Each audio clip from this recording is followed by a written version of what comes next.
People feel bad about themselves largely in part when they're not taking actions towards the goals that they want to achieve, and they feel, and when they are, they tend to feel good about themselves, and then because they're on course, there's a built-in biochemical reward system to be doing that which you're supposed to be doing. So when you're lost, I would say, well, what makes you feel good? Not in a sensory effect in a short term.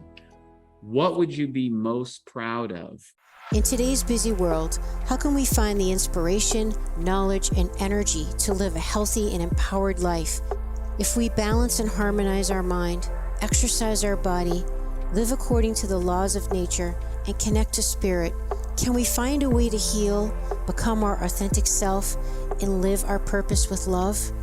I am your hostess, Amy Fournier, and welcome back to Awakening Aphrodite. Welcome back to Awakening Aphrodite with Amy Fournier. This show is about helping you to be more healthy and fit in mind, body, and spirit, as well as tap into your intuition, your true source of power, and awaken your authentic self. Hey, are you on my email list? I would love to connect with you there because I send out a newsletter about twice a month with different things that I'm finding are helping me in my life, or cool things that I might be up to and sometimes not so cool, or whatever. It's just a great way to stay connected and feel supported. So come on over and join me. That's just on my website. You can sign up, which is my name, AMY, F as in Fox, OURNIER, amyfournier.com. Sign up. And you'll also see all my favorite products on my recommended products page, where I give discount coupons for you to try the stuff that I love and use every day, and saving money. What could be better? Today's show has a company that's on my e-store in my recommended products because I use them every day and they work. Period. You know how it is when you see a movie that you love, you tell your friends about it, or a book that changed your life, you tell someone about it. That's what my e-store is for. All the products that have really, really impacted me in a positive way. BiOptimizers is a company that made that cut, my friends. And today's guest is Wade Lightheart, who is the president of the company. He co-founded BiOptimizers with his friend Matt. And Wade is an amazing human being, as you will soon hear. He's a 3-time Canadian natural bodybuilding champion, and he might even be a 4th because he was actually getting ready for another competition when we did this recording. He is one of the world's premier authorities on natural nutrition and training methods, and definitely holistic ones as well. He majored in sports science at the University of New Brunswick, and he's authored numerous books on health, nutrition, and exercise, which have sold in over 80 countries. And he's actually working on another book as we speak. Hopefully that will be out soon. Wade is sought out by athletes and high-performance-oriented individuals worldwide for his advice on how to optimize their health and fitness levels. And as you will hear today, he is truly a wise man. He's had a tough go of it, a very interesting life, as most wise people have. And he's just a wealth of knowledge and extremely deep. I love how we have a really cool discussion on a lot of deep spiritual issues. And I think you're going to enjoy it very much. We talk about discipline and what Wade calls the benefits of positive constrictions, kind of from his vantage point as a very successful bodybuilder. So I just love the discussion we have on discipline and logic and how that leads to freedom. And we talk about the difference between the masculine and feminine aspects of discipline. Very interesting. And the discipline formula that Wade shares with us, as well as his rituals and habits that he uses to accomplish all these really high-level, outstanding things in his life. And we talk about devotion, the word devotion. Isn't that a beautiful word? And how that is a positive aspect of discipline and a more heart-centered, feminine way to look at discipline. I love that. Wade also gives us his advice on finding your purpose, and particularly if you feel lost in life, and how to get started, where to begin. how failures can be a good thing, his near-death experience, how it changed him, and the super cool hot button topic of surrender. How many people have a misconception of really what surrender means and how to do it without feeling like a big loser and like you're just like totally being apathetic and out of power in your life, because it's very disempowering to feel like you're just passive, and how surrender is not about being passive. So we talk about what it is instead. And we talk about the power of choice and what Wade's 6 key tips are to live a longer, stronger, and healthier life. So you're going to love this episode if you're into holistic health and fitness and spirituality, and you're ready to go deep, as well as really get practical and down and dirty from someone who has walked the talk and is living a highly, highly successfully achieved life. Enjoy this episode with Wade Lightheart. And if you feel inclined, I would love if you would leave a review. Just smash 5 stars. It only takes 2-3 seconds, but it truly means the world to me, and it helps keep me going and for this podcast to reach more people. I really do appreciate it. And share it with a friend. So thanks again, and let's now join Wade. And welcome back to Awakening Aphrodite with Amy Fournier. I am super excited to be sitting down with my friend Wade Lightheart.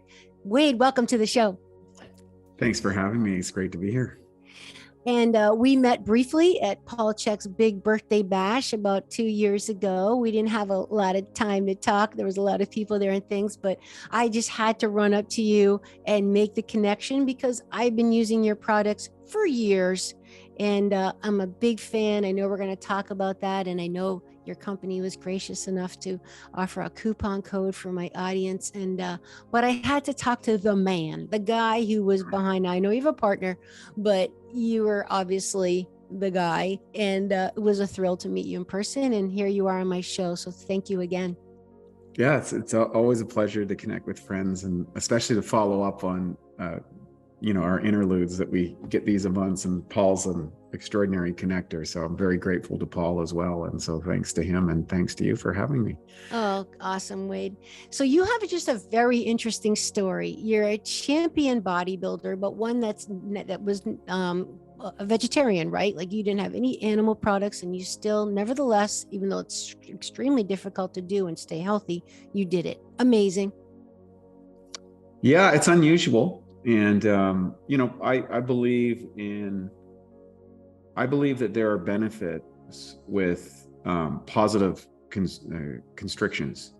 In other words, if you put positive constrictions, let's say, on your economics or your food consumption or your time, what tends to happen is abundance or will emerge out of those system constraints. In other words, improved efficiencies that will lead to greater gains. And I think that the story around being able to compete and be successful as a vegetarian wasn't fleshed out very well. And I think that partly because a lot of people within that community are very rigid and inflexible, which creates a negative bias towards looking at it. The second thing was there's very few people who do it, so you don't have a great sample set. And then what starts to happen is preconditioned biases start to emerge and then become canonized as absolutes. And when I saw that opportunity at one point in life, I thought, hey, that'd be something worth working on for a few decades. Be interesting to see what happens. And it turned out okay, but it wasn't without its challenges. And I was able to solve many of those challenges from actually not looking within a plant-based diet, but looking outside of the plant-based diet and then replicating the disadvantages, which were advantages in other diets, and incorporating those into this. And so I'm dietary agnostic. I'm not a vigilante or anything like that. I just wanted to be able to prove what was possible in a accepted field to demonstrate the efficacy of what I was advocating. We didn't know if it could be done. So brilliant. I love it. And then in the process, as they say, it's not about the destination, it's the journey. You had to get super educated as to, because it's one thing to say you're a vegetarian, it's nothing to be a healthy, thriving vegetarian, and so you had to go down that road of applying yourself and taking that energy to be super educated on how you can do it, if you can do it, and you proved you could. Yeah, first you screw it up. Right, probably more than once. Yeah, that's the part I always find interesting. That you'll read off all your credentials and stuff when you do these podcasts. Mm-hmm. It's the 10 things that went right in your life or whatever. It's true. And then it's like, yeah, well, what about the 10,000 things we got wrong? It's no one ever so talks true. about that. So true. So true. Yeah. Wow. Well, I'll tell you what, this term you use, the benefits of positive constraints or constrictions. This is like, we're going to have to go down that road, Wade, because it's the big D word, discipline, right? And with my show, Awakening Aphrodite, it's really trying to help people integrate and assimilate all of themselves, the duality that's in all of us, the masculine and the feminine. And I would say the positive constrictions, as you referred to it, or discipline, would be more, in my mind, the energy behind the masculine essence that's in us. And I really would like to dig deeper into that with you, because I know for me, as a woman that was overly identified with the masculine in me, the doing, the working hard, the super discipline, because I did fitness modeling and all that stuff too, super discipline. It was to a fault, obviously. Hence, now I have the total 360 backlash. The second half of my life, I'm awakening the Aphrodite part of me, which is kind of more of the flow and the spontaneous and the opposite. I don't want to say it's not a free for all, like it's not the opposite of discipline, but I wouldn't say discipline is a category of the conventional feminine. So can you just expand on your thoughts on all that I just threw at you? Sure. Well, let's just look at systems analysis if you are looking at physics. So the laws of thermodynamics, every system has a certain capacity, and the productive capacity of that system can be improved through efficiency, and that's largely a better distribution of energy within that system. So if we look at longevity studies, the one thing that we can kind of concur that we've been able to establish from longevity perspective is eating less.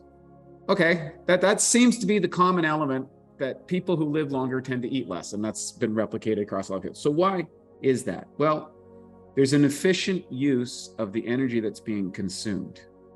And all of the testing or hormonal stuff or blood sugar regulation or lipid profiles or all these sorts are a way of identifying actually inefficient models or less optimized models of energy usage inside the body. It's really what it is, which then go back to diet, then go back to the choices that some make. So there's an abundance of energy in the world.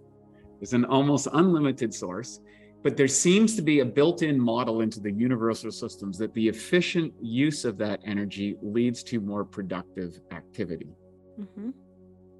Now, from that's a very, as you would say, a very masculine identification of breaking down of that, of using logic and reason. And so when you go into the achievement of one's life purpose, and I think having a life's purpose is very important because it makes the application of restriction positive. What I mean by that, if you know what it is that you're supposed to do, if you find the thing that you are supposed to do in life, whatever that is, then it's much easier to handle the decisions and choices that you make, because it's very binary. Is this supporting my goal, my life's purpose, my divine, ambition, or whatever you want to call it? Or is it not? Well, great. And you have to get into rationalizing if it isn't. And we can rationalize everything, but if and you willpower. And here's the thing about here's the thing about willpower that I think so many people, like I've been on a restricted diet now for 18 months. Okay, I'm getting ready for the natural Mr. Olympia at 50 years old. Oh wow, you're competing again. Woo. Yeah, I'm going to compete here in a few weeks. Amazing. And it happened organically, but I was just doing an experiment, a year experiment on restricted eating, see what kind of condition I could get at 50. And then that extended into some contests, and now I'm going back to the world championship. It's kind of unusual. It's kind of surprising that it happened. But people say, wait, how do you stay so disciplined? Mm-hmm. Right? That's a common question. And I would say, well, it's not that I'm disciplined or have all this willpower. It's that I'm very clear about what I want to use, and I want to direct an efficient use of energy towards that goal. And that just eliminates a lot of choices. So the statement, there's freedom within discipline, is great. But discipline, I think, is misunderstood. People see discipline as kind of restrictive or punitive or not enjoyable. Yep. Where discipline actually just reduces the anxiety of decision-making fatigue, because we're now bombarded with so many different decisions that we didn't have to make as humans on the planet thanks to digital technology. We're hit by, should I open this email? Should I answer this text? Should I respond to this sign that's going down there? So there's all these input choices that are going on, but the nervous system hasn't changed that much. And that's the downside of technological innovation. So with discipline, well, I can just eliminate a whole bunch of things. And inside of that, there's a joy in, this is what I'm here to do. This is what I'm going to do. And I eat these things, and that's it. And then when I don't exercise, and part of within the discipline, and I have the freedom within that I can strategically do whatever I want at particular points. And so I give myself license at strategic points to go completely, thoroughly, way off the rails, which will enhance my metabolic response. So there is also an inversion of discipline. And most highly disciplined people who really are good at it have periodic, timed events of undisciplined as a supportive model within that. And that's where the feminine side of it comes in, or the embrace of the flow. Now, conversely, you could invert that model. If you decided, hey, like my mom, I'll give you an example. So I was raised in a very traditional family, and my mom was a stay-at-home mom, and she loved, and she said it was the greatest job in the world. And her whole purpose that she said when she grew up is she wanted to raise a family and have children and be a good mom. She was really excited about that. Now, to be a good mom, you got to be able to roll with just about everything. And so her way of being disciplined in being a mom. So my mom never missed making my breakfast, my lunch, or my dinner my entire life. Wow. Like, talk about devotion. Yeah. So my mom will never go on a diet for any reason. She thinks they're stupid and there's no business. And she doesn't care what her genetic makeup might say. She's going to eat her bread and toast in the morning. And if it causes inflammation, she doesn't care. It's worth it. Mom. But so you'd say, is my mother undisciplined? No, she has a feminine type discipline, because in her role and her purpose, she was able to activate and did that. Now, she didn't think that was difficult, even though that kind of consistency is extraordinarily difficult.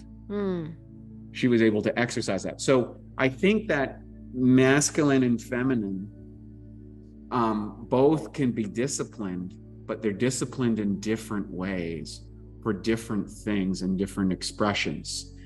And so it's about a commitment to the essence of what that is, as opposed to the outcome of what that is, because you cannot control the outcomes. It's I'm committed to do this no matter what. So for a soldier, maybe that's risking their life. And for a mother, that's risking her life, giving birth to something.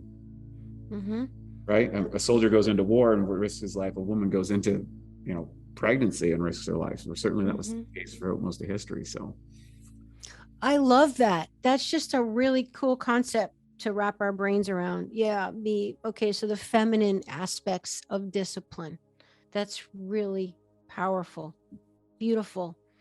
And in that regard, let's go into you've talked about how the phases and the stages of health and wellness I've heard before in some of my research of you, and the evolution of us as humans, from the physical, the vital, the cognitive, the mental, and the emotional, and then ultimately the spiritual, and how kind of like it's a hierarchy, and we kind of have to get it in that order of ascension, if you will. I'd love for you to kind of walk us through. Because we all know kind of surface level, of course, you got to be healthy to have a good life, because if your back hurts, you can't take a walk, or, you can't think straight, so you can't work well and, get a promotion or whatever it may be, or you might be more impatient with your children because your blood sugar is swinging all over the place. So, and no one wants to get cancer or any of the big diseases. So I think we know, okay, yeah, of course you need to be healthy, but what are your thoughts? Because I know you're extremely educated in your personal deep dive into the world of spirituality, in addition to the world of physical health. What would you want people to know about? Okay, you do have to pay attention to the body in order to get to these higher spiritual realms, because the body is the vehicle to access it. So please, just can you expand on that? sure. I don't know if I'm an expert on spirituality. I sometimes think I'm a spiritual trust fund baby that got given more than he earned. And so I want to qualify that first. But I would say I can share my own experience and my own pathway and what I've integrated from that. And the first thing I would say, and I think this would be concordant with Patanjali's Yoga Sutras in the Eightfold Path of Yoga. In it talks about the do's and don'ts. Start off yama and niyama, the things to avoid and the things to embrace, which is a form of discipline, which a lot of people look at it as discipline from a restricted perspective, but it's not. It's about, hey, avoid going down these roads and go down this road because it's directional in its pursuit. And with physical discipline, physical activity, the training process, and in India there was yogas, but there was also a lot of body training people to know. There's martial arts that emerged from the East, and for me, it was weight training. I found great comfort in weight training. Well, why was that? Because it was progressive in nature, progressive resistance training. In my teenage years, I was confronted with a significant amount of challenges that were outside of my control. I felt like I had no control in my life, like most teenagers. Someone's telling you what to do. Someone is telling you, you've got to go to school. You've got to do your chores. Your parents dictate if you can get the car, if you can't get the car, what you're going to eat, what you're not going to eat, when you got to go to bed, all these kind of things. And as you're emerging an adult, you kind of come up against this resistance, and it feels like the whole world is controlling you.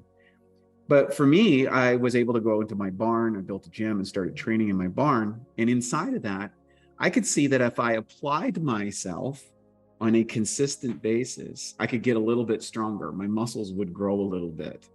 And it became an area where I was able to exert some sort of effect in my life outside of all these other things. And that was very empowering. And I think that moves us out of the victim mentality and into the advocacy for our own life. Just those small things. If I show up regularly and do these things, I see progression. And early in your life, as a teenager, for example, as you start to develop your mind, this is a big aha. You're not controlled by the parental figures around you or the authorities around you, your teachers, your school. So now I have some agency. And I can determine if I do this work, I get this result. If I don't do that. So that is a big jump in awareness. It's moving oneself out of victimhood and into advocacy for your future. And you can build upon that. Now, what evolves out of that original, after all, is you have to subdue the body's sensory desires, the desire to eat this food, the desire to stay lazy, to sleep in, to not push yourself. And what you realize is, in order to do that, you've got to cultivate your mental outlook, your mental, what people would call mental discipline. And really what I see mental discipline is being able to attach that which you wish to become versus, or connect it to that which you need to do today to become that. Whoa. Okay? That's the connection that meant discipline. That's the connecting point. And so you realize that which the discipline is being able to connect that which you wish to become with that which you need to do today to become. Brilliant. Right? Right. Love and it. you begin to recognize, if you're fortunate enough, wait a second, if I don't work out this week, my muscles don't get bigger, I don't get stronger, and I might see a regression. If I do work out, I see progression. So again, we're seeing cause and effect by what I do. And if I eat, a relatively disciplined diet, I look better in the mirror. If I don't look as good in the mirror. And our early drive is primarily based on aesthetics as young adults, because we're trying to attract mates. It's innate in the biology. We want to be attractive to the other mate. We want to show masculinity, femininity, good lines, physicality, all that stuff, because of that's how sexual selection takes place in organisms.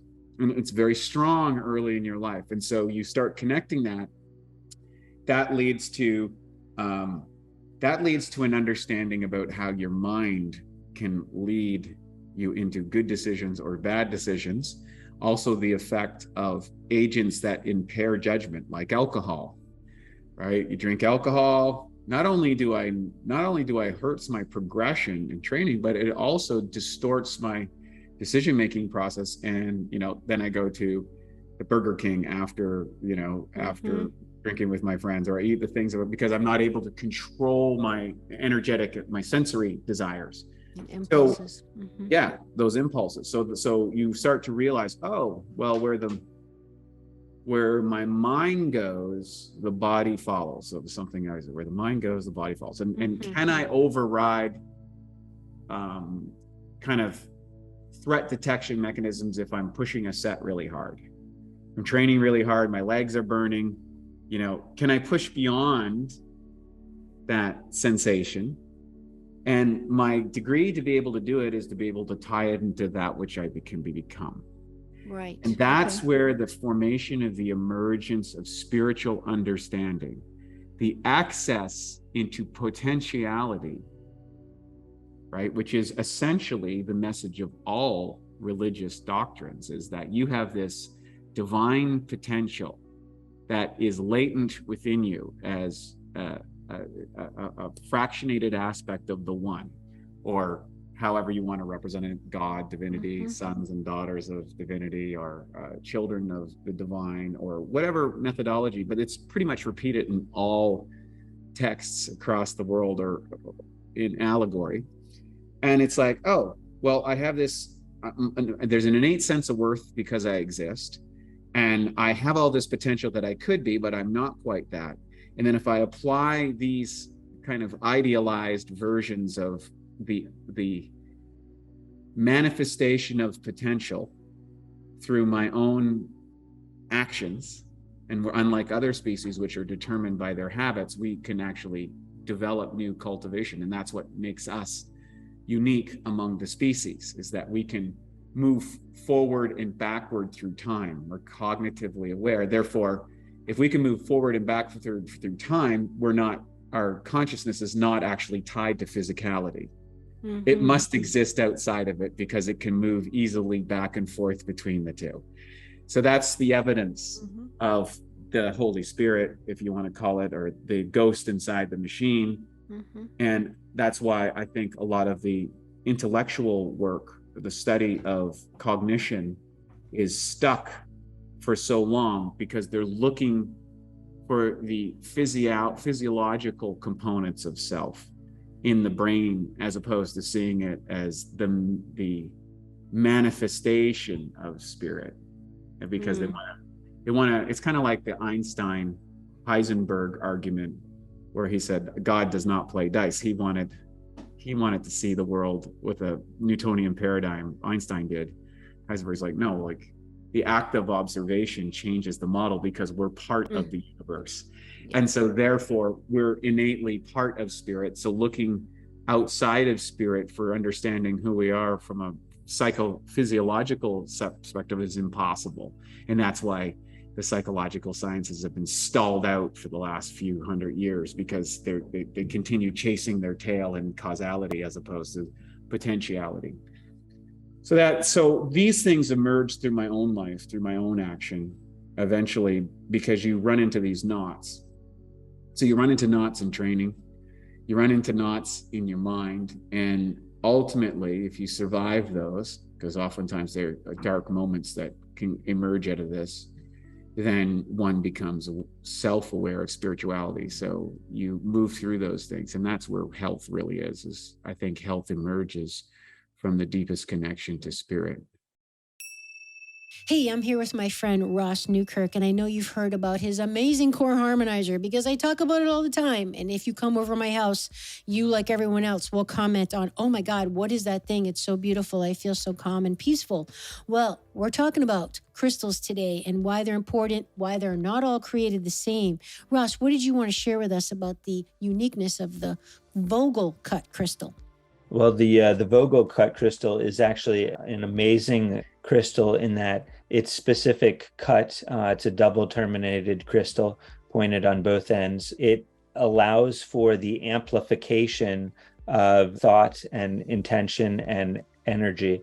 And we actually utilize the Vogel cut crystal in our technologies. Our nonprofit up in Western Massachusetts called the Lightfield Foundation has an amazing piece of technology in there that people lay in, as well as in the core harmonizer and our Cohere meditation mat and quantum flow unit. So we actually first started utilizing these crystals in our technologies and then started offering them as well to people for their own work. Energy healers love using Vogel cut crystals, as they can be used for inputting energy into a client and situation, but also extracting as well. They actually resonate and vibrate with the frequency of water, and being that we're mostly made up of water, they're the wonderful tool for that. There's such a precision cut.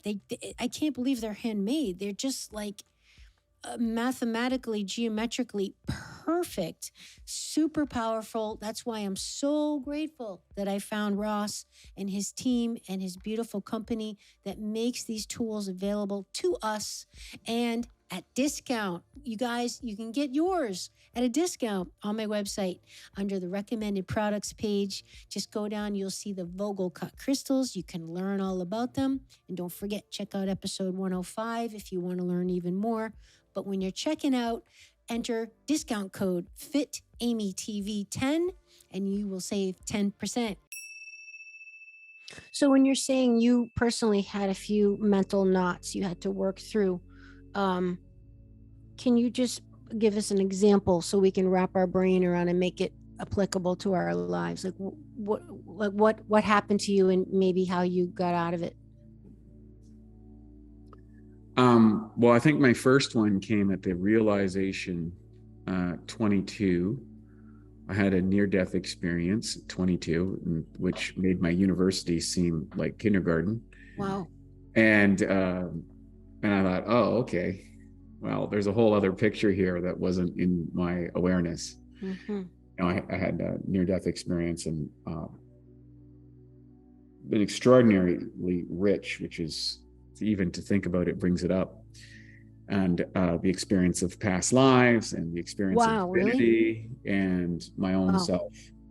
I wasn't judged by God, but when I met God, I judged myself within the infinite field of light. So the judgment was all mine, not divine, because I was able to see that I wasn't living up to my divine potential. Wow. And What so a that gift. created a huge paradigm. And I didn't experience what self-loathing was, and I experienced the levels of hell. Certainly the upper levels. The lower levels were discovered at another point. Anyways, Wow. so that was a massive paradigm bender, and that set me free in the standpoint that I decided at this point, well, I'd kind of followed the program of, go to school and went to university. I was disappointed. I was working a job I didn't really care for, and all these things. And I wasn't going for my goals. And so I said, well, I'll have to go for my goals regardless of what anybody thinks. And I did. And I failed. I failed horribly. I failed horribly, and I failed for years. And that led to a number of knots, financial collapse, self-doubt. Am I really doing the right thing if I've met with so much failure over all these years? The loss of my first girlfriend at the same time, because I was still committed to my goals and she wanted her goals, and we realized they were incompatible. And that led to clarity about the kind of effort I was going to require in order to achieve my goals, which was at a level I had never committed to before. Even though I thought I had to progressively go until I got to the point that it was do this or die trying. Right on. The surrendering of life itself, because this was so important to me, which quickly led to success. 1 year later after that You burned the boats. Yeah. And I think a lot of people, though, use that terminology and they let themselves off the hook. In other words, there's an escape inside of that. So they go to a Tony Robbins seminar and he says, burn the boats, and people, but very few people really in today's world really burn the boat, like really go for it. And because you are going to have to burn off a whole aspect of yourself. The burning the boats means going back to this efficiency model we talked for energetically. You're going to have to let go of friends. You're going to have to let go of activities. You're going to have to let go of everything that is sucking energy out of the system, because you need to concentrate all of your will and focus and energy into a direct channel, because that is going to be, if you look at quantum physics, in the collapse of the wave function of the potential going into reality, it is determined by the intensity and duration of the wave, which our will is like that, which creates the increased likelihood of that coming forth. Now, looking backwards, we say this and this and this happened, but really what happened is a clarity about one's future so strong and so clear, it led your activities to lead you to your future, not propelled by those events from your past. Mm-hmm. And yeah, go ahead. What would you say to someone who's like, this is all great, but I don't know what my purpose is. I'm lost. I can't seem to find it. That seems to be very common these days. Yeah, I would say that you are distracted. You do know what your cause. First off, what would it be if you did know? And there's a likelihood that you're actually terrified of pursuing that which you want because you're too concerned about what other people think. So you got to let go of the opinions of others.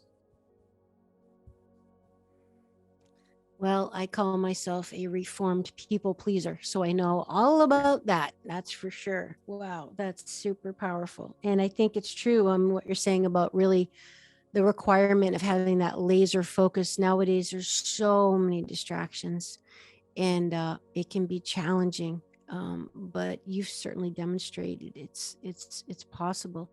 Any more tips to help us eliminate all the distractions? Like, do you maybe have some diehard routines or rituals that you do, Wade, to achieve these just amazingly high level accomplishments in your life that you have? Yes. Here's a great little thing, and this is really old school. It's called a notebook. There you go. And you need to write down a 25-year goal, a 10-year goal, a 3-year goal, a 1-year goal, a 90-day, maybe what you want to achieve this week and what you want to achieve this day. And then you recalibrate every 90 days. You're both able to hold for 90 days on something. And then you need to recalibrate at that point and review, are you on course or off course? That way you don't get too far off where you're course correcting. People, the famous thing as well, plane going from LA to New York is off course 95% of the time, but they all get there at the same time. Yes, that's true. But they're also continually course correcting along the way on a point. They don't get to, Alaska and go, oh, gee, we went the wrong direction. So there needs to be a daily accountability. The second thing that you need to have is you need to have a clear and definite schedule with the priorities being around your primary goal. So when I was quote unquote starving student, I wasn't starving, but I was living in residence and had 3 big square meals a day at the residence cafeteria on my student loan, thank you. But I remember I got really clear about I wanted to have these goals in my sport, and the gym that we had our facility wasn't very good. And I thought, well, there's a really nice Gold's Gym downtown, and I have no vehicle to get there. And it's going to take me an hour to walk there each way in the snow. And then my training, is that a worthwhile goal? Yeah. Because I can get better results in my training if I go there than I go to the gym. And so therefore, I'm going to do that decision. Now, that meant that I couldn't spend as much time socializing with my friends. That meant it couldn't spend as much time on my studies. It meant that I was going to have to subject myself to really cold environments, staggering through the snow. But guess what? Inside of those freezing cold nights, traveling back and forth to the gym downtown. An hour? Wow. I then fell in love with the process of moving towards my goal. So the outcome I couldn't control, but I could control the effort. I can control this. And then that became fun. It became fun to let go of things that weren't important. It became fun that difficult things could become easy, and I could enjoy the process, and I could feel good about myself, because people feel bad about themselves largely in part when they're not taking actions towards the goals that they want to achieve, and they feel, and when they are, they tend to feel good about themselves, and then because they're on course, there's a built-in biochemical reward system to be doing that which you're supposed to be doing. So when you're lost, I would say, well, what makes you feel good? Not in a sensory effect in a short term. What would you be most proud of? What would you say is something that you would feel good about if you achieved X? So for my mom's case, we'll take her. She said, I want to be married and have 2 kids. That was her goal. And I wanted to raise my family. And she wanted her kids to have an easier time in school than she did. So she was very attentive to myself and my sister at a young age by reading to us at an early age. And so reading came very easy to me. School came easy to me, not because it was easy for my mom, because she put so much time, effort, and energy into me and helped me fall in love with learning and reading and writing and mathematics, that my school career became relatively easy. So that was out of her, not necessarily the discipline, I would say it was more devotion. And so devotion is, I'd say, the positive aspect of discipline. The feminine. Yeah, you're devoted. There's a surrendering to that which I want to be, as opposed to a forcing it like a swashbuckler. I And love that, Wade. That is yeah, just like, wow. I want to get a t-shirt that says that. That's great. yeah, Devotion is the positive aspect of discipline. It's that feminine yeah, feeling of it to me. That yeah, devotion to me like makes me think about involvement of the heart, yeah. whereas discipline feels like the head to me, you know. Yes, I think that's Mm. true. I think that's true. Hmm. I love it. Brilliant. I love it so much. Okay, so then maybe to kind of land this plane of this beautiful discussion that you're leading us down, establishing our physical health through optimal nutrition, proper supplementation, lifestyle, sleep, and like your awesome formula, which I want to get into, all of that, but is required in order for us to access the higher realms of our being, our spiritual essence. Did you want to say anything else just about that little idea or Well, concept? I would say that's most common. It's not always the case. And so I Okay. asked this with a very an enlightened mystic one time. I asked that specific question because the mystic said that, yeah, physical exercise and these special diets and stuff are not requisite for the position of enlightenment. He kind of made fun of me a little bit, and it was fun. It was really fun because I was so physically active and had studied the texts and I'd studied physical discipline, body discipline. And he said, "What do you?" He says, "Look, we're all going to end up dead, so you're going to be the guy that does the most push-ups in the graveyard." Yeah, like they say, you look the best in the coffin. Right. So he was able to put in perspective. Now, he said all those things are well and good, but they don't necessarily conclude to the evolution. I can go down here to Gold's Gym, Yeah, right, where I for train sure, at all for the time. sure. There's all kinds of people. There's no spirituality or any emergence of that. So I think that the process I outlined, the understanding of progressive realization of potential leads one to make a greater leap into the etheric realms or the non-linear realms that spirituality puts forth, because many of concepts in spirituality seem at first to be in opposition to the values of society at large, and therefore you get into a conundrum. Wow, how could going to church increase the abundance of my life? Or how could spending an hour in the morning or an hour in the evening meditating? Or who am I actually praying to? And how is this positively impacting my life? Or is that just a waste of time? Maybe I should just go make more money. Or, how could, periods of fasting, for example, improve my health? And how could that be a divine message? Well, these things start to become self-evident once you engage with them without necessarily looking for the outcome. One's just running an experiment. And when you run an experiment as a scientific method, you're trying to disprove the theory. That's what a lot of people don't realize. You're not trying to prove a theory, you're trying to disprove. Well, I've heard that fasting improves cognitive acuity and has longevity benefits and body composition present. Well, and makes meditation more easy and accessible. Okay, well, I'm going to try that for the next year. I'm going to do this regularly for the next year. I'm going to run an experiment for the next year and see if that's true.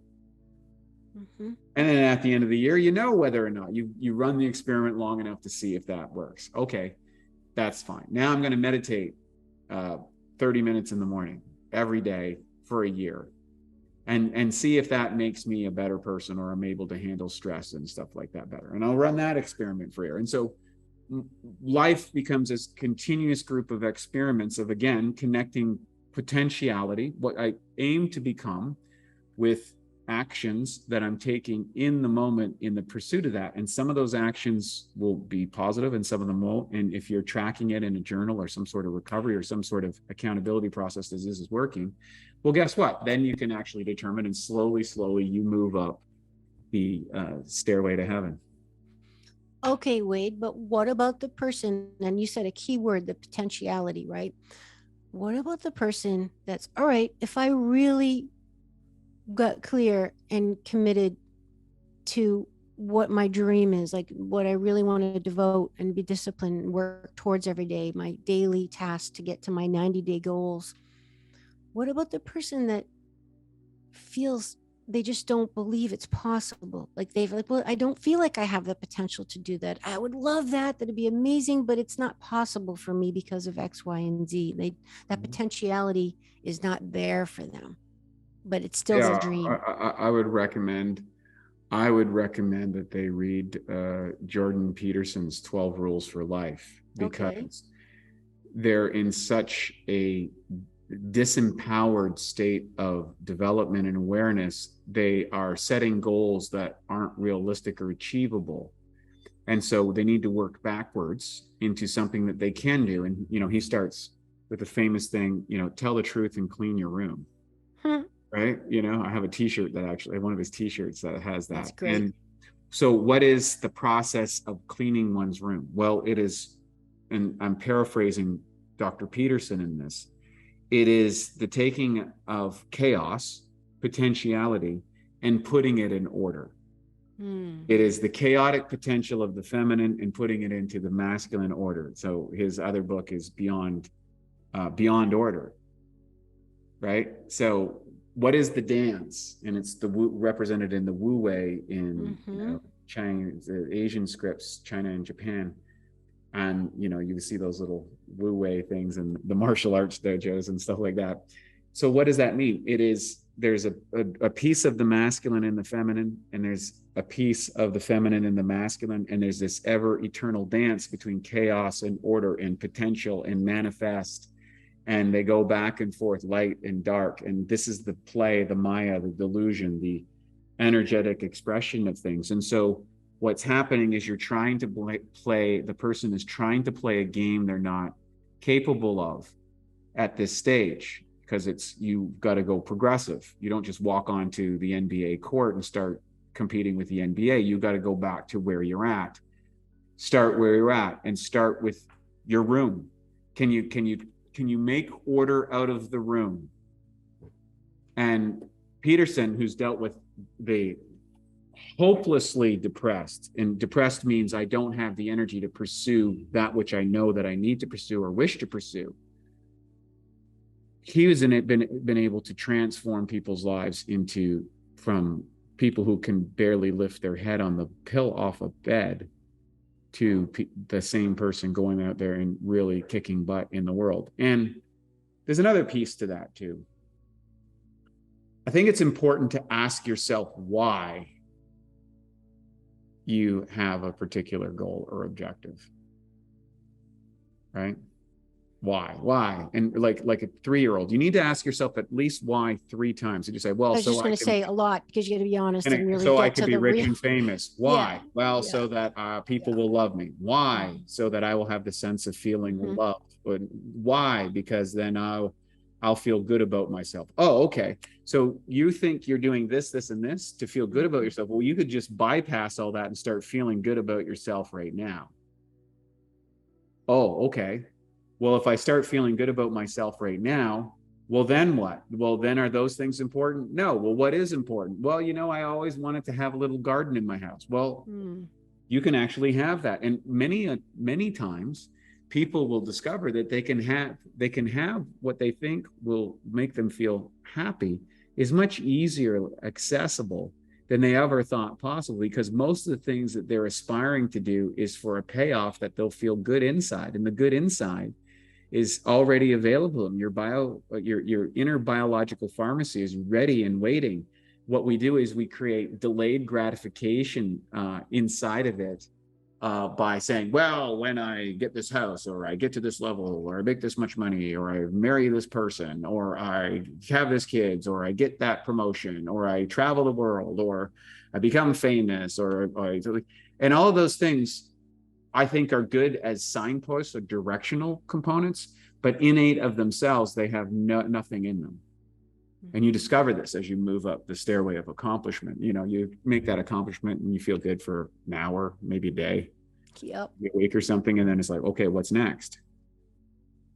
Yes. that is unfortunately quite common. And, you get to the top of the hill and you're looking down, you're like, okay, that's it, all that for this, and like, who was it, Wade, that said, wherever you go, there you are, like, you got to get to the crux of really what's driving you in the first place, because you're going to take yourself wherever you end up, and you got to like the person that's there with you.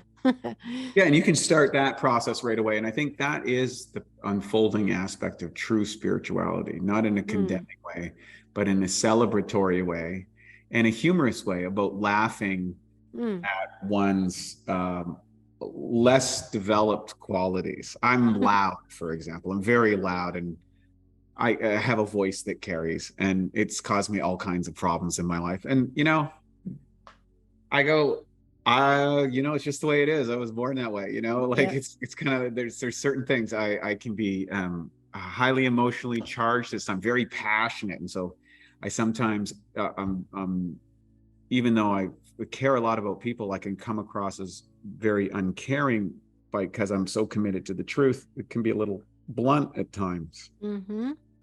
And so I laugh at myself and I'm like, well, maybe I can be a little bit more eloquent from time to time, or maybe I could be less of a, and then give myself license. And when I screw up, I just laugh at myself, like, oh, there you go again. Well, try and do better next time. And then I become a source of my own entertainment. And so life, that's awesome. I'm witnessing life as opposed to doing life. Yes, I was just thinking that you've achieved that observer effect that we hear a lot about in the spiritual community. Like observing your life and having the ability to kind of step outside of yourself and not identify so strongly and be so attached to how you're feeling and what's happening and, all that, because it can be the root of so much suffering. Yes, it really is. And I think that's where athletics can give people a close approximation of spiritual awareness, in that you can, like, this is a particularly good time to do this type of interview, because as I've been training and dieting for so long, and I'm going at a level, and someone was asking me, well, how you doing? I'm like, I'm awesome. I'm actually doubling my training output from what I did almost 20 years ago when Come I on. Really? I feel better. I don't feel like I'm suffering. I don't feel hungry. I don't feel tired. I don't feel all of these normal markers. I'm being carried by this wave that broke forth. And it's a witnessing. And so I'm not really doing the contest. I'm seeing the contest happen and I'm showing up to it. That's about it. It's like, it's not. Wow.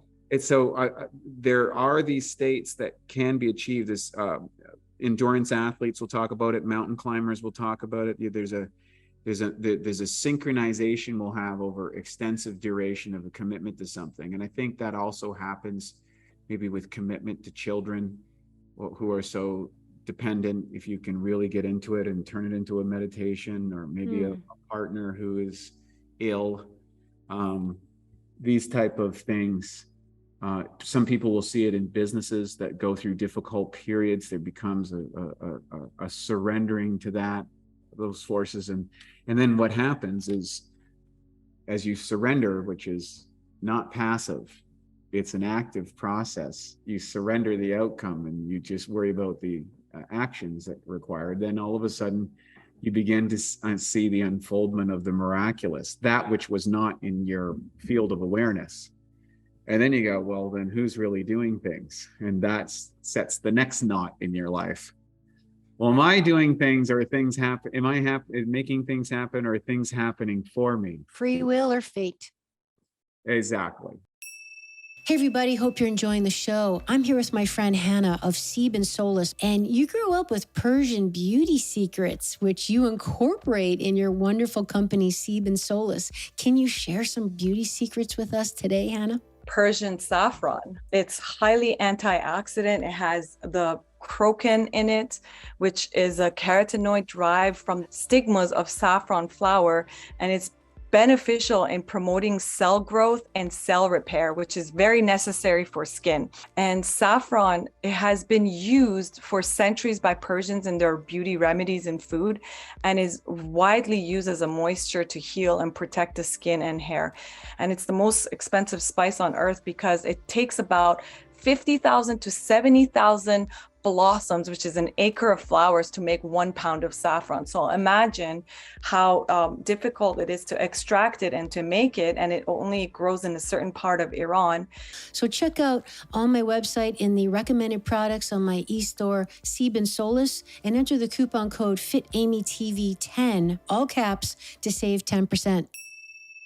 Well, I love that you said surrender is not passive, it's active. That's like a major thing for me because, again, I work with the masculine feminine dynamics, and that a lot of people think, oh, I'm surrendering, and they just think like, I'm just going to receive, and they kind of like hands off and like lay back and kind of like wait for it all to fall in their lap, and it's like, well, I wouldn't say that's the way surrender really works. So would you like to just expand on that, Wade, into your perspective on surrendering and what it really looks like in our lives, and how it is more of an active process?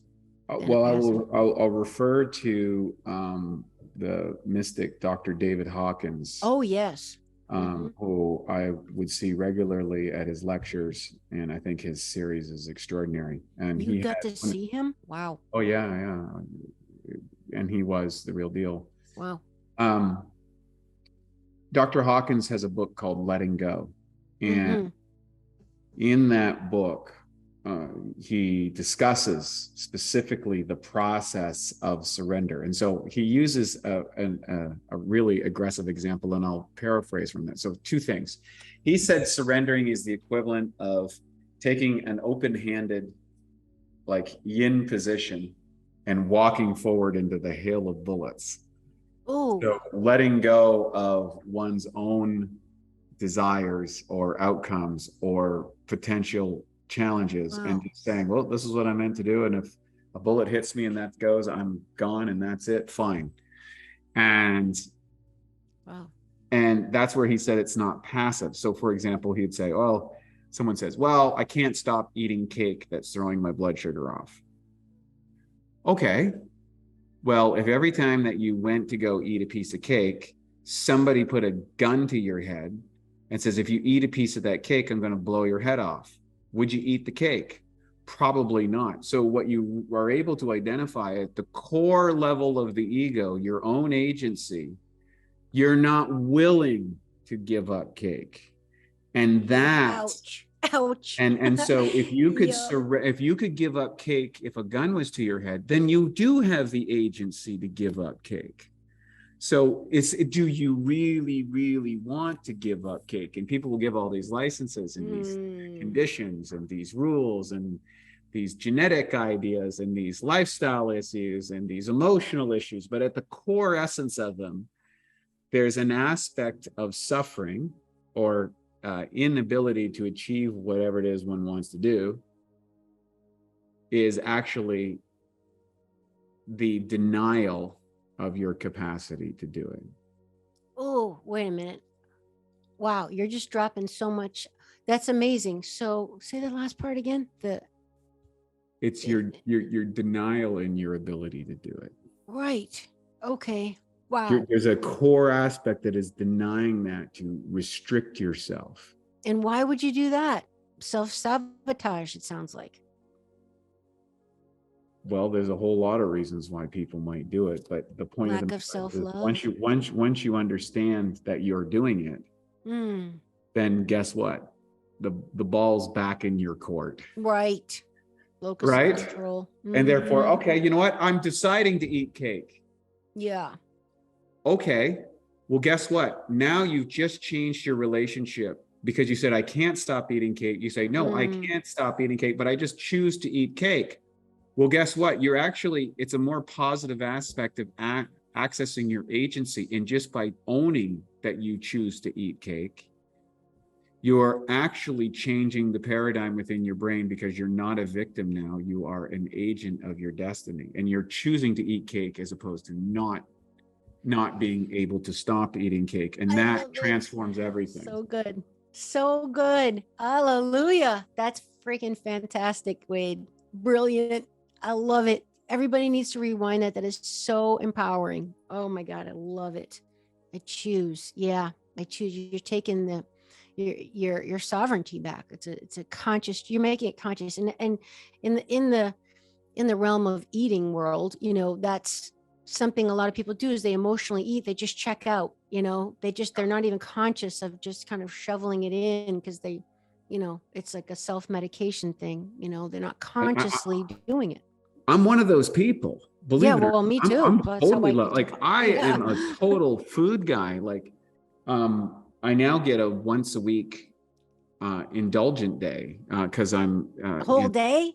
Woohoo! Yeah. Well, metabolically, you get to a place of and you can read about this in Scott Abel's cycle diet. He was my old bodybuilding coach and did this with bodybuilders for years. Wow. And that if you go into super compensation where you've been on a restrictive diet for an extensive period of time, you can take windows within a morning to evening period, so 12 hours or something like that, where you can virtually anything that you want during that time, and it'll have positive aspects on your metabolism.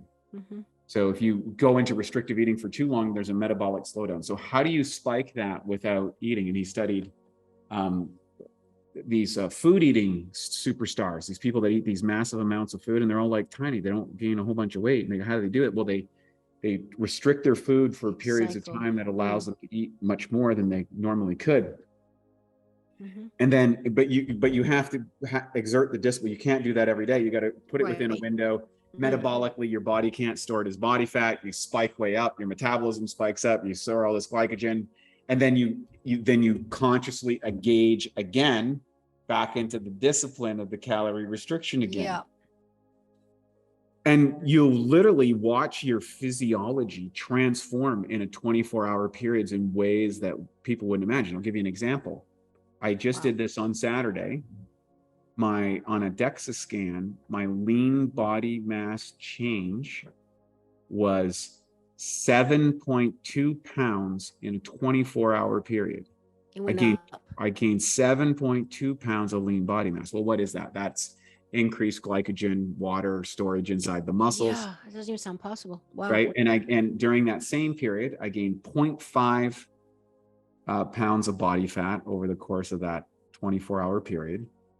I woke up, so that I did Sunday. I woke up on Monday morning.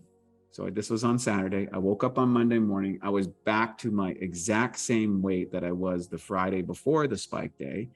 And when I hit this Saturday's testing, I'll have probably lost somewhere between 1 and 1.5 pounds of body fat during that week. You get rewarded for it. I get rewarded because I'm not rigid. I'm disciplined in exercising the restriction, and I'm disciplined in exercising the non-restriction because I choose to diet and I choose to not, and I don't build a big story about am I good, am I bad, right? All the emotional connect, all these value associations, which contribute to a deeper story that I'm not worthy, I'm not good enough, I suck, I'm not capable, versus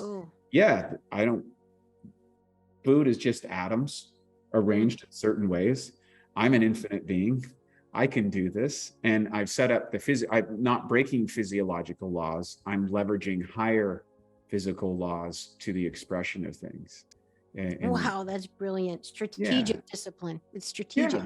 Yeah. So that happens as one progresses in any area. And keep in mind, that took me decades to get to the point where I would even be able to exercise that in a way that made me because it shatters so many of the paradigms that we exist.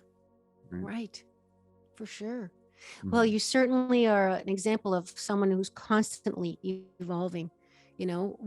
What are some, other than winning the next competition you're in line for? My money's on you, by the way. I don't know about that. I mean, it's not really my job is just to show up. Winning a competition means nothing other than that in the eyes of a few group of people that you are the best person at that particular day, particularly in our sport.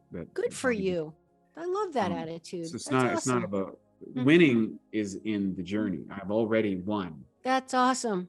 Now, maybe I win, maybe I don't. I'm going to have Yeah. my friends there. I'm going to have a group there. We're going to do Oh some my God, filming. that's It's going to contribute beautiful. to our new book stuff next year. Yeah. That's winning. And I'm in great physical condition at 50 years old. And I've been able to demonstrate a model that will Winning. help, hopefully, millions of people master their metabolism over the next decade. And I'm excited about that. So that's the winning part. That's so not only beautiful, but refreshing. I love it. That is fantastic. Now, is your new book about this type of information or something different? The new book is less esoteric and more functional. And Okay. the goal of it is to be able to help people determine precisely what's right for them on an individual basis. And I've built a whole big model about how do we live to 100 and beyond, how do we assess our genetics, our predispositions, offset them with our nutrition, our diet, our lifestyle, biohacking devices, etc. And then how do we stack up all the systems inside our lives in order to express vitality. And of course, our friend Paul, I think, is a great example of this. So, Paul, 60 years old, looks fantastic, lives by his principles, and yet has some things that would seem contradictory to public personas or public perception, and which is usually the realm of the mystic. The mystic, and that's what he is. Yeah, the mystic is not bound by the principles, the common principles, because they've accessed higher principles. And from that, they can exert wisdom. And he's certainly one of those people. And hopefully we can move towards that same model. So the book has helped people identify and move out of dietary tribalism and to live to 100, healthy and beyond. Because I don't believe in diets. I don't believe in a lot of the bell curve distribution prognosticators, I guess, or whatever it is, the people that will take a bell curve and say, well, this diet's better because of this, or this diet's better. No, we haven't looked at the individual, but now technology is allowing us to gauge the individual, the high degree of accuracy. And so we're advocating that. Yeah, so it's an extension beyond our book, Sick to Superhuman, which came out last year. I love that so much. And a big part of your company, BiOptimizers, obviously with the supplement line, is helping people get the right ingredients to help their individual bodies, to really make it bioidentical and, something that matches their needs. Wade, what would you say is a good way for people to know what supplements they need, or how do they customize their nutrition and supplement program? Sure. Well, I put a considerable amount of effort into this, and I've outlined a lot of these principles in depth in our Awesome Health course, which is available on our website for free. But I would say this. First, I think today's world, getting a DNA test, I think is extraordinary, because it's going to show the predispositions that you have. How well you absorb some vitamins and minerals, how well you don't absorb others, what types of exercise might be more conducive than others, et cetera, et cetera. Like, I'll give you an example. Matt, my business partner, is a keto guy. He metabolizes fats really well. I don't. I do really well with carbohydrates. Okay.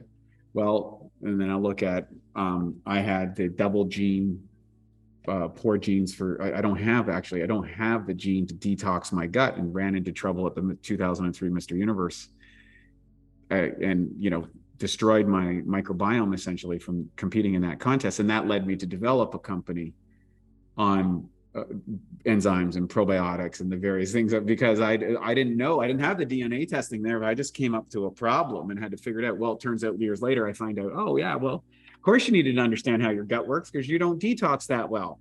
Now, some people can eat anything and they're fine because they possess superior detoxification in their gut than maybe you do, right? Or you might have a risk for cardiovascular disease. So maybe moving away from animal fats would be positive for that person, as to someone who might do very well on a ketogenic diet because they don't have that predisposition. where animal fats would be a problem. And so you start to see what advocacies of different diets, when I was working with my genetics expert, she was kind of blown away because we were taking apart my life before I did it, like what I was doing. And 90% of the things they're doing, there was 10% I learned specifically that I didn't know with her, which was of massive value to me, because those 10% could be major influences into the development of disease. But she's like, how did you figure out how to offset your genetics?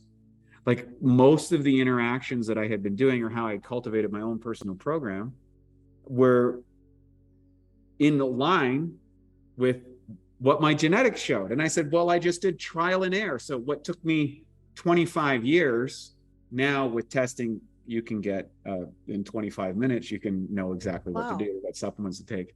So that would be the first step. I think you always want to look at, if your goal is to live long and live strong, we have to realize, okay, we have cardiovascular. That's one of the big ones that takes people out. So you want to have a pulse test where you see how much damage is on your heart right now and what you can do from that standpoint. You want to look at a HOMO-IR test, fasting glucose and fasting insulin, to see how predisposition you are for blood sugar issues, because diabetes also a contributor to cancer and to heart disease. You want to look at eliminating most of the carcinogenic substances that may be present inside your life. So, because those are the contributors to cancer. And then the fourth thing that you want to do is you want to avoid the medical industry, if at all possible. If you look, I think it was Jordan Peterson again, not recently, said, well, if you look at the net result of our medical industry in its form right now, it's probably leaning to the negative side, with contraindications from various medicines that people are being given. And I'm not here to bash medicine. If we look in the 1960s, our average life expectancy was 67. Today it's 80. A lot of that's because of medical interventions. But our quality of life has now dropped. The disability adjusted life expectancy starts at 60 and ends at 80. So quality of life is going down, and now life expectancy is going down. So we've really milked that as much as we can, the advancements of surgery and pharmaceutical things that have gotten us a certain degree in acute situations. But where the next gain is going to be in the advocacy of these holistic health practices about how do you adjust for your own lifestyle, your own genetics, and your own life. So those things are important. I think a DEXA scan will determine lean body mass, body fat, your body fat, and your bone density. So those are things that you can influence significantly just through diet and lifestyle without a lot of intervention. Very, very simple and really important in a technological advance. So having those regularly to progressively course correct your airplane to your potential, I think is a key element. You'd probably want to do a Dutch test. Look at your hormones. What are the hormone disruptors that may be influencing your life? And that's going to correlate with your contaminants. But also looking at, hormone optimization, and that doesn't say that you have to take hormones in order to regulate that. I don't take hormones. Paul doesn't take hormones. He's 60, I'm 50. There's all kinds of people that don't. I'm not saying that you shouldn't either. There may come a case at some point that was going to produce positive outcomes for you. And so what you want to do is you want to eliminate all the things that are, again, back to this energetic expenditure, that are causing you to expend excess energy, plastic bottles and, toxic chemicals and hormone disruptors. By removing those out of your life, you improve your energy direction, your chi force inside the body.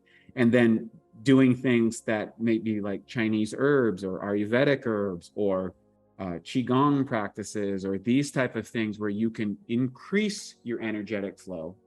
Well, now, again, you've improved your potentiality to direct healing life force to various parts of your body, as well as removing contaminants.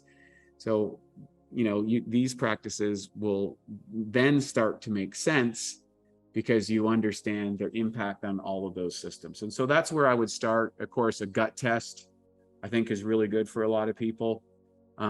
since so many people are having that, if you're prone to, I would check your liver function. That's a big factor. Metabolism, thyroid function. And those are just blood tests, right? Yeah. And so these things will start giving you overarching indications, and then you just kind of work through the list. And I'll say one other thing too, inside of that. I think purpose of life is underrated. I've seen people break a tremendous amount of quote unquote health laws. However, they have a strong purpose in life. And in that purpose for life, they have a deep social connection. So purpose in life and social connection, I think, are underrated in its ability to energize and create vibrancy in even what would look like an unhealthy person. And so again, that's connecting yourself to the divine blueprint. That is what you're supposed to do. And I think that can keep people going a long time. You certainly can have an easier time of it if you practice the health things. I don't think the health things are required to manifest your potential, but I think they make the journey to your potential a lot easier and a lot more enjoyable than if you don't. And I think that's where health advocacy really needs to get its game in order. It's not its own end. It's because we all end up dead. It's a way of enjoying. It's like putting a good sound system in your house. Hey, if I'm going to play the music of life, why not listen to it in a great sound system and really enjoy every note? Mm-hmm. And so why not do that? And I think that's where health plays. It's like a great sound system. Wow. Wade Lightheart, BiOptimizers, amazing. This has just been a fascinating discussion. Thank you for sharing your breadth and depth of wisdom with us. It's just remarkable how much depth you have. And I'm really, really grateful that you came on the show to share with my audience. And I know they're going to want to find out more and also get into your amazing products, which were all cultivated because of your search and your discoveries and you applying all of this intelligence that you have. And that's why they work. That's why I'm a big fan. That's why I've included them in my e-store, and I use them every single day. Like I said, I'm a big fan, and I can see why your company and you are so successful. This has been fascinating. Oh, well, thanks so much. I guess maybe we should play the Edie Brickell music. Throw me in the shallow water before I get too deep. There you go. No, I just think it's what an amazing contribution you've made to life, and I have a feeling you're just getting going too. It's just very inspiring. We're having a lot of fun, and we're helping a lot of people, and yeah, it's a great mission to be on, and I'm grateful for people advocating BiOptimizers. All of our products have a money-back guarantee. Mm-hmm. So you try it and it doesn't work for you, we just give you your money back. We want you to redeploy that for health and healing in your life. We have a free course, Awesome Health. Mm-hmm. The Awesome Health 84 Days course, where I break down literally a 12-week course. It's 5 to 15-minute videos, little elements where you can add, put your time, effort, and energy for maximum efficiency. We don't even get to supplements to weigh down the way. It's the awesome formula. It's really fun. And then Instagram and BiOptimizers.com, you can access all that sort of stuff. And it's an amazing culture. I mean, there's just so many people on board because they work, you know. That's our big thing. Yeah. We make products that work. Mm-hmm. And they do what they say they're going to do and what you want them to do, and not other stuff that you don't want them to do, which is just as important. And that's been really our credence. You know, we've been on mission. We built our company by mission, not by margin. So we're on the premium side of things, but there's nothing more expensive than a product that doesn't work. There you go. So buy quality, and we de-risk it by, if you try it, hey, guess what? If it doesn't work, we'll just give you your money back, but chances are it's going to work and you're going to love it. So that's how confident you are. And you've been generous enough to give my audience a special discount.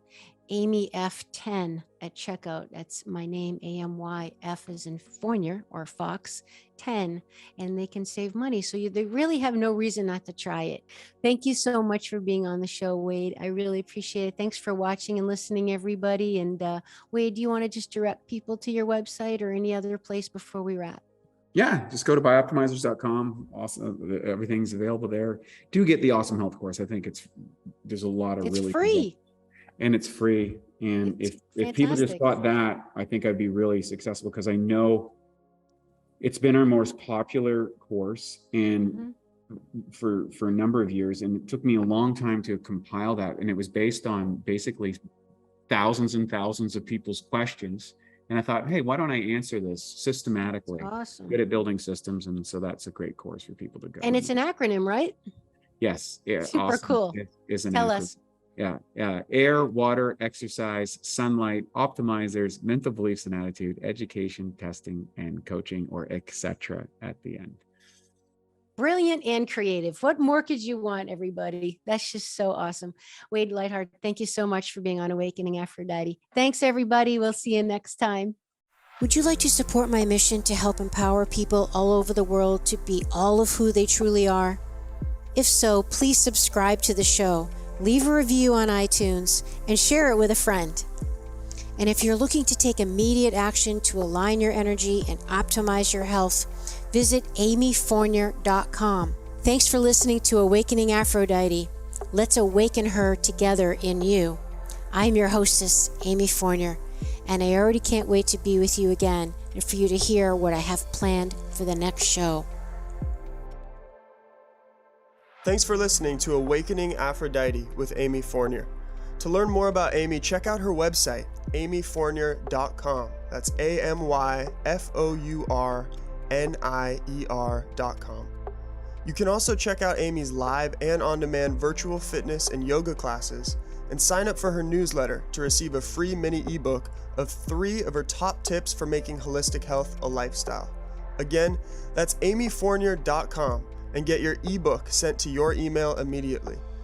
Connect with Amy on the daily on Instagram at FitAmyTV, FITAMYTV, and watch many of the podcast episodes and subtopic clips on her YouTube channel, which is also FitAmyTV. Enjoy, and we'll see you next time on Awakening Aphrodite.